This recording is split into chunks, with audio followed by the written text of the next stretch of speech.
করলে মালের হেফাজত হয়, নিজের জানের হেফাজত হয়, নিজের পরিবারের সদস্যদের হেফাজত হয়, নিজের ব্যবসার হেফাজত হয়, নিজের চাকরির হেফাজত হয়, নিজের কৃষি কাজের কৃষি যে জমিনে যে কৃষি যে ফসল আছে সেগুলোর হেফাজত হয়। নবী যে হাদিসের মধ্যে বলেছেন, কিন্তু সত্য হলেও বড় তিক্ত আর আফসোস দুঃখজনক কথা, আমরা মুসলমান হয়েও আমরা নবীজির এই কথাগুলোকে আমাদের দিলের মধ্যে এখন আমরা বলাতে পারি না। আমরা দান করতে চাই না, মনে করি তাহলে এটা জরিমানা। এই যে আমাদের নতুন ভবনের জন্য যদি এখন প্রত্যেকটা ঘর প্রতি ন্যূনতম 1000 টাকা করে নির্ধারণ করা হয়েছে, যে 1000 টাকা একবার না হোক 2 বার পরিশোধ করো, কিন্তু আমি মনে করি হ্যাঁ কমিটি কি করলো, জরিমানা ধরে দিল আমার, হ্যাঁ আমি গরিব মানুষ কি কাজ করবো, তাই জরিমানা না, এটা আল্লাহ তাআলা বরকত একটা ব্যবস্থা করেছেন। মাদ্রাসার ভবন হয়ে গেলে আপনার কাছে টাকা চাবে না, আপনি চাইলেও 1 টাকাও ভবনে লাগাতে পারবেন। এই যে মসজিদ হয়ে গেছে, চাইলে কি একজন মানুষ, আপনি মনে করছেন আশা আমি একটা টাইলস লাগাই দেবো যে জায়গায় একজন মুসল্লি নামাজ পড়বে, সুযোগ আছে? এই মসজিদে পারবেন? কেউ পারবেন না, কারণ আপনার টাইলসের জায়গা রাখা হয় নাই। আপনি এক সময় মনে চাইবে আপনি যে কোরআন যে জায়গায় বসে কোরআন হেফজ করবে, আমার মনে চাই আমি তার ওই জায়গাটায় আমি সুন্দর করে টাইলস লাগাই দিই, আমি তার মাথার উপর ছাদটা দিয়ে দিই, যেমন ছাদের টাইলস হয়ে যাবে, আপনার তামান্না দিলেই থেকে যাবে, কখনো আর পরিপূর্ণ হবে না। তো মহতারাম হাজিরিন, আসলে আমাদের মন এটা মানে না, কিন্তু নবীজি সত্যবাদী, নবীজি কখনো মিথ্যা বলেন না। একবার নবীজি আলাইহিস সালাতু ওয়াস সালাম মসজিদ নববীর মধ্যে বসে সাহাবায়ে কেরামদেরকে দানের জন্য উদ্বুদ্ধ করছেন এবং তাদেরকে বলছেন, তোমরা দান করো, তোমরা সদকা করো। যদি তোমরা আল্লাহর জন্য দান করো, সদকা করো, তো সদকার বিনিময়ে আল্লাহ রাব্বুল আলামিন তোমাদের মালের হেফাজত করবেন, তোমাদের ব্যবসার হেফাজত করবেন। সুবহানাল্লাহ। ওই পাশে একজন ইহুদি মহিলা যাচ্ছিল, তখন তার কানের মধ্যে এই কথাটি আসলো, নবী মুহাম্মদ বলে দান করলে নাকি ব্যবসার হেফাজত হয়। আমাদের একজন ব্যবসায়ী আর জীবনে কখনো কোনদিন শুনে নাই যে মুহাম্মদ কখনো মিথ্যা কথা বলেছেন, সুতরাং এটা কখনো মিথ্যা কথা হতে পারে না, অবশ্যই এটা সত্য কথা, দান করলে ব্যবসার মালের হেফাজত হয়। এই কথা শোনার পরে ওই ইহুদি মহিলা তার সম্পদ থেকে কিছু সম্পদ আল্লাহর জন্য সদকা করে দিলেন, দান করে দিলেন।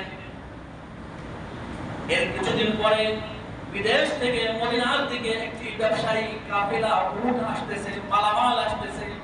ওই কাফেলার মধ্যে ওই মহিলারও কিছু উট ছিল, সেগুলো ব্যবসার মাল নিয়ে আসতে বিদেশ থেকে মদিনাতে।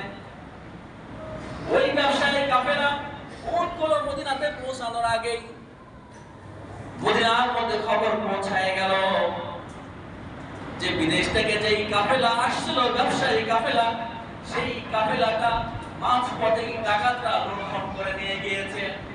যখন মদিনায় এই সংবাদ পৌঁছায় গেল, ওই ইহুদি মহিলার কাছে যখন এই সংবাদ পৌঁছালো, ইহুদি মহিলা বলছে, না এটা কখনোই হতে পারে না, আমার মাল কখনোই নষ্ট হতে পারে না, কখনোই ডাকাতের দলেরা আমার মালকে লুণ্ঠন করে নিয়ে যেতে পারে না।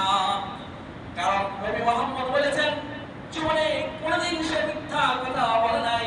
সে বলেছে দান করলে, সদকা করলে মালের হেফাজত হয়, আমি সদকা করেছি, দান করেছি, সুতরাং আমার মাল কখনো নষ্ট হতে পারে না, ডাকাতরা নিয়ে যেতে পারে না। যদি নিয়ে যায় তাহলে নবী মুহাম্মদের কথা মিথ্যা হয়ে যায়। বেশ কিছুদিন পরে দেখা গেল ওই কাফেলার মধ্যে ওই ইহুদি মহিলার যে উটগুলো ছিল, উটের মধ্যে যে ব্যবসায়ী সামানগুলো ছিল, সেগুলো মদিনার মধ্যে পৌঁছায় গেল।